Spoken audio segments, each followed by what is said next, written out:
सिद्धेभ्यः ओम नमः सिद्धेभ्यः ओम नमः सिद्धेभ्यः। डमो अरिहंताडम डमो सिद्धाडम डमो आयरियाडम डमो वचायाडम डमो लोए सव्यसाहुडम।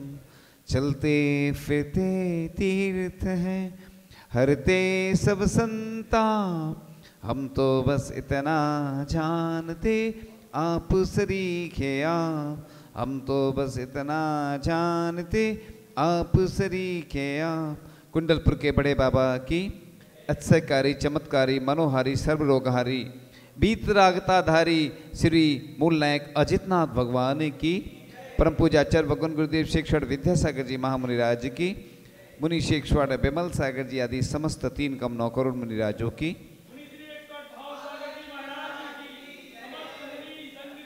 आज हम चर्चा करेंगे कि भक्ति से कैसे चमत्कार होते हैं और अतिशय होते हैं, और जिनेन्द्र भक्ति दुनिया में सर्वश्रेष्ठ सुख को देने वाली होती है, और भक्ति से तन मन वचन वतन धन जीवन सफल हो जाता है। भक्ति पूजा भक्ति एक अमृत रस है।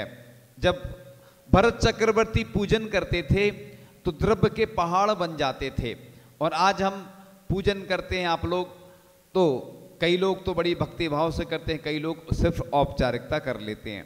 तो भक्ति से शरीर मन आत्मा हृदय समाज देश परिवार और लोक शुद्ध होता है।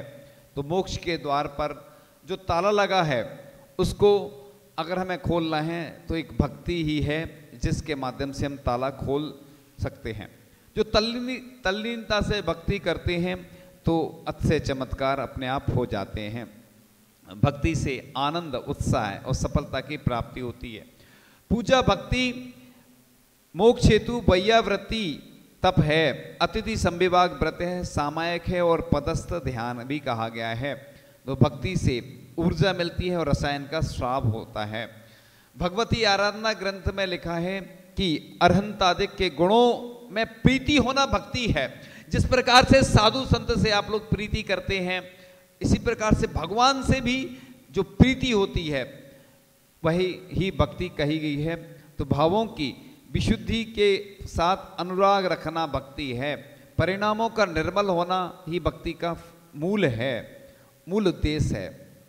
तो अरहंतादिक पूज्य भगवंतों के गुणों का स्मरण करना और साधना, उनकी प्राप्ति की भावना एवं बहुमान होना अनेक माध्यम होते हैं।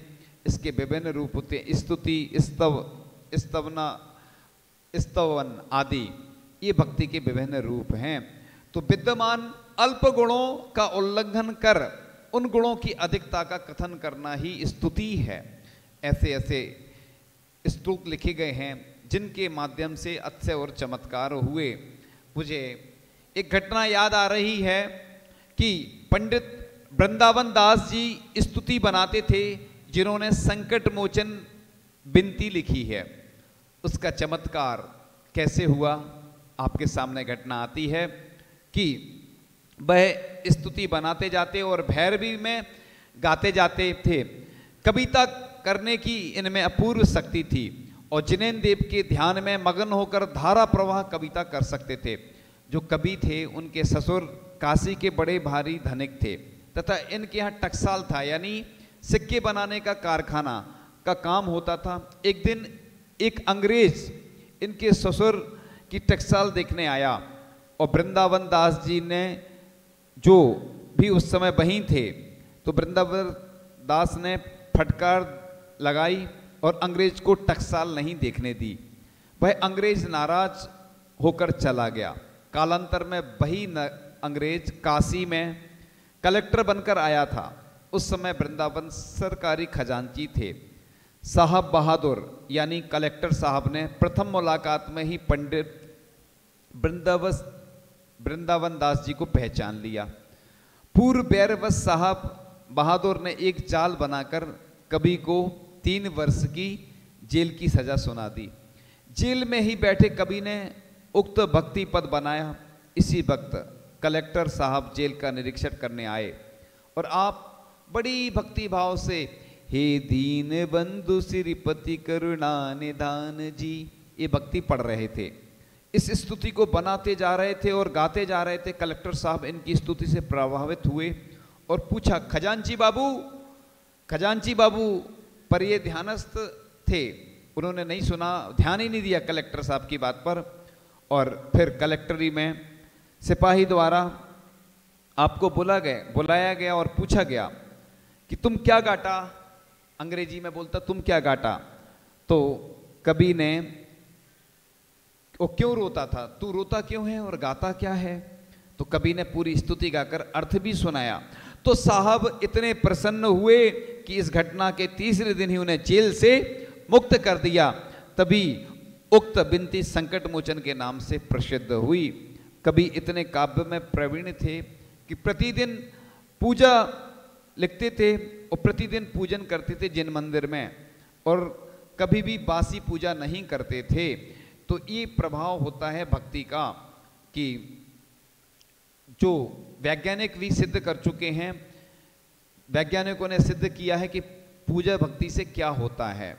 तो धार्मिक आयोजन में भाग लेने का मनोवैज्ञानिक महत्व है कि यह मनोवैज्ञानिकों ने सिद्ध किया है कि आत्मा, शरीर, प्रकृति आदि पर मनोवैज्ञानिक प्रभाव पड़ता है। हमारी आस्था और मोह भावना जिससे जुड़ी होती है, उसी को याद करते ही अथवा स्पर्श करते ही हमारी ग्रंथियों पर विशेष प्रभाव पड़ता है। हमारे शरीर में नलिका विहीन एवं नलिका सहित अनेक ग्रंथियां होती हैं, और नलिका विहीन ग्रंथियों में तो तत्काल ही प्रभाव पड़ता है, क्योंकि शरीर की पिट्यूटरी यानी मास्टर ग्रंथि में लगभग 12 प्रकार के रसायन भरे हुए रहते हैं। वे रसायन हमारे आचार, विचार और आस्था के अनुसार निकलते हैं।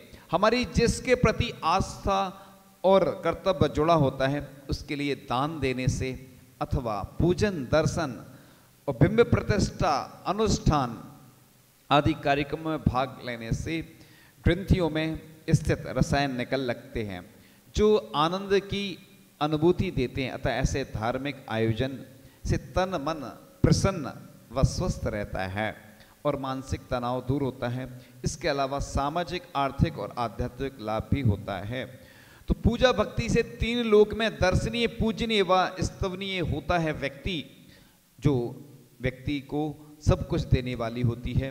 तो जिनेन्द्र भक्ति ही समस्त पापों को नष्ट करने वाली है, साथ ही से पुण्य कराने वाली एवं परंपरा से मुक्ति प्रदान करने वाली है। भक्ति और स्तुति प्रभु परमात्मा से मिलाने में व आत्मा से साक्षात्कार कराने में श्रेष्ठतम साधन है। हे प्रभु, आपका स्तवन तो दूर रहे, आपके गुणों की कथा भी भव्य जीवों के पापों को नष्ट करने वाली होती है। और जिनेन्द्र प्रभु के नाम स्मरण से मात्र से समस्त विघ्नों का नाश होता है। कोई भय नहीं होता है, बाहरी शक्तियां कभी उपद्रव नहीं कर सकती और अच्छे पदार्थों की प्राप्ति होती है। हे पुण्य कीर्ति मुनीन्द्र, आपका कीर्तन भी हमें पवित्र करता है। आज लोग और पाप के कार्यों में तो लगे रहते हैं, जब भी बात आती है अभिषेक की और पूजन की तो दूर भग जाते हैं। ऐसे लोगों को कहने से उनको लाभ जरूर होगा कि आप पूजन करके तो देखो, आपका जीवन परिवर्तन हो जाएगा। क्योंकि जितने भी आचार्य महाराज हुए हैं और जो भी जिनने जो कुछ भी पाया है और महान बने हैं, वह इसी भक्ति के द्वारा ही बने हैं। तो हे प्रभु, आपके नाम कीर्तन रूपी जल से समस्त प्रकार की अग्नियां स्वयमेव शांत हो जाती हैं। यहाँ तक कि भवाताप भी नाम मात्र का स्मरण करने से शांत हो जाते हैं। जिन भव्य पुरुषों के हृदय में आपकी नाम रूपी नाग दमनी विद्यमान है, उस भव्य पुरुष का कर्ण रूपी विषधर भी कुछ नहीं बिगाड़ सकते। और हे जिनेन्द्र प्रभु, आपके दर्शन से आज मेरा शरीर प्रक्षालित हो गया, दोनों नेत्र निर्मल हो गए और मैंने धर्म तीर्थों में स्नान कर लिया। हे शांति प्रभु, शांति को देने वाले, आपको प्रणाम करता हूँ। मुझ पर विशेष कृपा दृष्टि कर शीघ्र उत्कृष्ट शांति प्रदान कीजिए। आत्महितेषु, जीव मात्र रूपी नौका के द्वारा ही भव वाराधि को पार करने में समर्थ होते हैं और सच्ची जिनेन्द्र भक्ति कठिन कर्मों का क्षय करने में सक्षम है। तो भक्ति मुक्ति महल की चाबी तो है ही, और गुणी जनों में दान, पूजा, विनय, बहुमान होना ही भक्ति है। यानी भक्ति सर्वश्रेष्ठ रस है। भक्ति जीवन जीने की कला सिखाती है, भक्ति मरण से बचाती है, भक्ति श्रद्धा की कसौटी है, भक्ति एक सरिता है, विनय भक्ति का श्रेष्ठ तरीका है। और प्रभु के गुणानुवाद को भक्ति, पूजा, अर्चना, वंदना या प्रार्थना कहते हैं। भक्ति से विशेष शक्तियाँ प्राप्त होती हैं और आध्यात्मिक सिद्धियाँ प्रकट होती हैं, मन का विकार धुल जाता है। इससे शरीर, समाज, देश, परिवार शुद्ध होता है। इसी क्रम में एक बहुत सुंदर सा भजन है। इतना साहस हमें देना भगवन, श्रद्धा टूटे कभी ना हमारी, सह के तूफान कर्मों की आंधी, भूल पूजा कभी ना तुम्हारी। इतना साहस हमें देना भगवन, श्रद्धा टूटे कभी ना हमारी। चाहे सुख का खिला हो बगीचा, अथवा दुख के हो बादल घनेरे, चाहे अमृत का सागर भरा हो, अथवा दुख के मरुस्थल के डेरे, तो भी फूलों कभी ना सुखों में, ना ही दुख का पड़े जोर भारी, सह के तूफान कर्मों की आंधी, भूल पूजा कभी ना तुम्हारी। इतना साहस हमें देना भगवन, श्रद्धा टूटे कभी ना हमारी। पाके धन संपदा ज्ञान कुर्सी, हम न आतंक को अब मचाएं, हो के बलहीन निर्हन विचारे, ना ही लालच नहीं क्रोध लाए, देखे कभी न देखे सपने कभी ना महल के, सूखी रोटी लगे घर की प्यारी, सह के तूफान कर्मों की आंधी, भूलो कभी पूजा, भूल पूजा कभी ना तुम्हारी।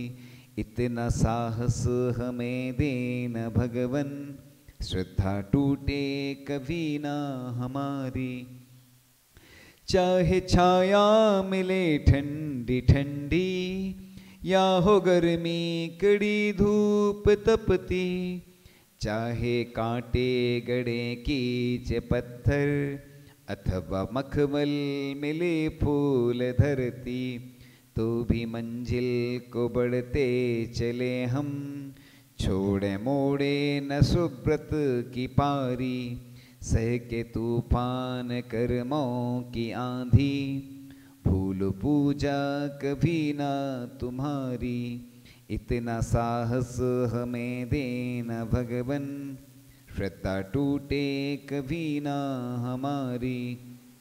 इतना साहस हमें देना भगवन, श्रद्धा टूटे कभी ना हमारी। इस तरीके जिस प्रकार से रावण ने जब उसकी बीड़ा बजाते बजाते वह इस भक्ति में इतना तल्लीन हो जाता था कि उसकी बीड़ा का तार टूट जाता, तो वह अपनी नस निकालकर उस बीड़ा में लगा देता उस तार की जगह। ऐसी भक्ति होती है।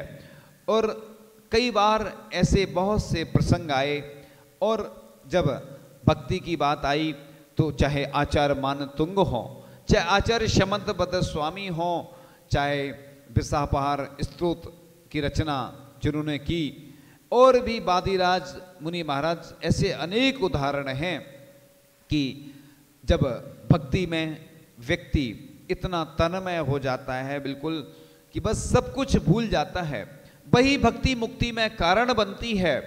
और अनेक ऐसे दृष्टांत हैं कि वह एकलव्य था जो प्रतिमा थी और वह धनुर्विद्या का अभ्यास कर रहा था।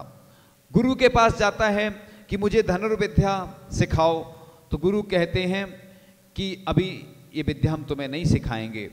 और वह जाता है जंगल में, एक मिट्टी की प्रतिमा बनाता है और अभ्यास प्रारंभ कर देता है। और अभ्यास करते करते वह धनुर्विद्या में इतना पारंगत हो जाता है कि सर्वश्रेष्ठ धनुर्विद्या का पारगामी वह बन जाता है और विद्या को ग्रहण कर लेता है। और दूसरे शिष्य से जब चर्चा होती है तो वह कहता है तुमने यह विद्या किससे सीखी है? वह कहता है मैंने गुरु से सीखी है साक्षात। कहाँ है तुम्हारे गुरु? चलो चलते हैं।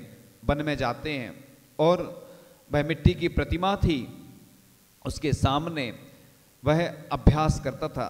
जब भी कुछ गलती हो जाती थी क्षमा मांगता था। तो एक मिट्टी की प्रतिमा से जब वह धनुर्विद्या सीख सकता है, साक्षात गुरु का सानिध्य और आशीर्वाद और मार्गदर्शन प्रेरणा जिस व्यक्ति को मिल जाए उसके जीवन में अपने आप चमत्कार होने लग जाते हैं। तो इसलिए ये लोग सोचते हैं कि प्रतिमा क्या कर सकती है। प्रतिमा में ही जब सूर्य मंत्र के द्वारा, मंत्रों के द्वारा संस्कार दिए जाते हैं, गुणारोपण किया जाता है, तो वह अतिशयकारी और चमत्कारी प्रतिमा बन जाती है। इसलिए गुरु मुख से जो भी निकलता है वह भी मंत्र बन जाते हैं। इसलिए आप लोग अभिषेक से जुड़ें। जब भी सीता की दाईं आंख फड़कती थी वह अभिषेक करवाती थी। और भी अनेक ऐसे दृष्टांत और उदाहरण मिलते हैं कि जब भी विघ्न बाधाएं आती हैं तो बस प्रभु के दर्शन मात्र से, उनके गुणानुराग से, भक्ति से सब वह दूर हो जाते हैं। इसलिए कष्ट तो सभी के ऊपर आते हैं। जितने महापुरुष हुए हैं, उस पद्म पुराण में एक प्रसंग आता है कि कृतांत वक्र सेनापति जब सीता जी को छोड़ने जाता है वन में और सीता जी से वो कहता है अब मैं जा रहा हूं, तो सीता जी बड़ी अच्छी बात कहती हैं, बड़ी गंभीर बात कहती हैं कि कृतांत वक्र तुमने तो कहा था कि मैं तीर्थ यात्रा को ले जा रहा हूं रामचंद्र जी की आज्ञा से। तो वह कहता है मुझे जो आज्ञा है मुझे वह करना है, मैं सेनापति हूं और बस रामचंद्र जी से एक बात कह देना। सीता जी कहती हैं कि जिस प्रकार तुमने दूसरे के कहने पर मुझे छोड़ दिया उस प्रकार से धर्म को नहीं छोड़ देना। इसलिए जो लोग यह बात सुन रहे हैं बड़े गौर से सुनना कि धर्म ही हमें सहारा देने वाला तो होता है, वही मंजिल पर पहुंचाने वाला होता है। मंजिल पर ही रुकना हमको हो कितनी भी दूर, लंबी राह नहीं कर सकती हमें कभी मजबूर। इसलिए जो होता है मजबूत उसे नहीं कपाता कभी यमदूत।